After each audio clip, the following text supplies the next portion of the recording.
అకౌంట్లో డబ్బులు వేస్తారు, ప్లస్ నేరు. ఆ రేస్ లో పనిచేస్తూ సెల్ఫీ తీసి పెట్టాలి అక్కడ, అప్లోడ్ అవును చేయాలి అవును ఫోటో. అవును అవును దీన్ని కూడా ఆ టైంకి వచ్చిపోండి అయ్యా అని చెప్తారు, అది నడుస్తుంది. అది కానీ సెల్ఫీది ఏముంది ఎంతవరకు అనేది పక్కన పెడితే కరప్షన్ కంట్రోల్ అదొక పార్ట్. అవును ఖచ్చితంగా. దీనికి ఇప్పుడు ఏం చేసింది వాస్తవంగా, దీని వలన వ్యవసాయానికి కూలీ డబ్బులు పెరిగిపోయినాయి. ఎందుకని? ఇక్కడ ఎందుకంటే ఫ్రీగా దీనికి పని వస్తాయి వెళ్ళిపోతారు. డబ్బులు, 4 గంటలు పని చేస్తే చాలు, దీంట్లో డబ్బులు వచ్చేస్తాయి. ఇప్పుడు పని దినాలు కూడా పెంచినట్టున్నారు అదే కదండి కొత్త ఇప్పుడు ప్యాకేజీలో. తెలివిగా చేసిన పని ఏంటంటే, పని దినాలేమో 120. పెంచుతారు 120 అని, సేమ్ టైం ఇది ఎక్కువ చేస్తారు.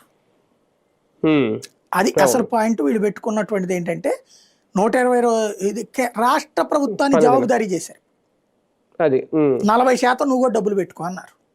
కానీ ఒకటి సార్, కేంద్రం ఆలోచన బాగానే ఉన్నా రాష్ట్ర వాటా యాడ్ చేయడం వల్ల ఇలాంటి పథకాలు రేపొద్దున నీరు గారిపోతాయా భవిష్యత్తులో? ఇప్పటికే వీళ్ళు చెప్పిందే కేంద్ర ప్రాయోజిత పథకాలు చాలా వరకు వాడుకోలేదు, రాష్ట్ర వాటా ఉండడం వల్ల 7 ఏళ్ళుగా వాటిని పక్కన పడేశారు. అంటే అందులో జగన్ ఇన్వాల్వ్ చేశారు అనుకోండి, జగన్ కూడా చేయలేదని. అలా ఇది కూడా ఏమన్నా అవుతుందా? పథకం నీరు గారడం కాదు, నిజమైనటువంటి పని జరుగుతుంది. డబ్బులు మింగి పాడేయకుండా కరెక్ట్ గా జరుగుతుంది, తగ్గుతుంది పథకం. కానీ రాష్ట్ర వాటా ఇవ్వకపోతే 40% యాడ్ చేయలేకపోతే అప్పుడు ఆగిపోతుంది.